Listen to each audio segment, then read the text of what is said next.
തുടക്കങ്ങളിലെ അദ്ദേഹം നില മോശമാകുന്നു, അതിനുശേഷം അദ്ദേഹം അതിനെ അതിജീവിക്കുന്നു, പിന്നെയും മോശമാണ്. ഈ മണിക്കൂറിൽ ഏറ്റവും പ്രധാനപ്പെട്ട വാർത്തയാണ്, ഏറ്റവും സങ്കടകരമായ വാർത്തയാണ് ഇപ്പോൾ പറയാനുള്ളത്.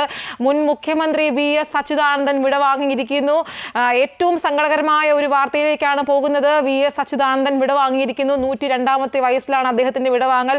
കഴിഞ്ഞ മറ്റന്നാൾ ഈ SUT ആശുപത്രിയിൽ അഡ്മിറ്റായിട്ട് 1 മാസം തികയുകയാണ്. അപ്പോഴാണ് ഇപ്പോൾ സങ്കടകരമായ ഒരു വാർത്ത പുറത്തു വരുന്നത്. അൺഫീൽഡ് വിശദാംശങ്ങൾ. ശരിയായ ഏറ്റവും വേദനാജനകമായ ഒരു വാർത്ത തന്നെയാണ് ഈ മണിക്കൂറിൽ പങ്കുവെക്കാനുള്ളത്. ഏറ്റവും അതീവ ദുഃഖകരമായ ഒരു വാർത്തയാണ്. നമ്മുടെ പ്രിയപ്പെട്ട മുൻ മുഖ്യമന്ത്രി VS അച്യുതാനന്ദൻ നിമിഷം നമ്മൾ വിടവാങ്ങിയിരിക്കുകയാണ്. ഏറ്റവും വേദനാജനകമായ ഒരു വാർത്ത തന്നെയാണ്.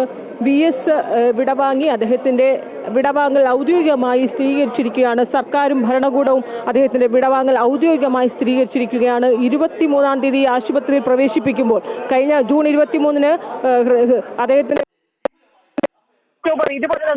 ഒരു പ്രതീക്ഷയുണ്ടായിരുന്നു. അപ്പോഴും 102 വയസ്സ്. ഈ ഒക്ടോബർ 20-ന് 102 വയസ്സ് പൂർത്തിയാക്കുന്നു. ഈ പ്രായത്തിലും അദ്ദേഹം ഒരു ഹൃദയസ്തംഭനത്തെ അതിജീവിച്ചു വന്നുവെങ്കിൽ വീണ്ടും അദ്ദേഹം അതിജീവിക്കും. ഇതിനൊക്കെ തന്നെയും അതിജീവിച്ച് അദ്ദേഹം വരുമെന്നൊരു പ്രതീക്ഷയുണ്ടായിരുന്നു. ആ രീതിയിൽ 23-ാം തീയതി മുതൽ ഏകദേശം 1 മാസത്തോളമാണ് ഇത്രയും ദിവസം അദ്ദേഹത്തിൻ്റെ ഒപ്പം കൂടെ നിൽക്കുകയും തിരുവനന്തപുരം SIT ആശുപത്രിയിലെ ഒപ്പം തന്നെയും തിരുവനന്തപുരം മെഡിക്കൽ കോളേജിൽ നിന്നുള്ള വിദഗ്ധരായ ഡോക്ടർമാരുടെ ഒരു സംഘം ഇപ്പോൾ നമുക്ക് മനുഷ്യനും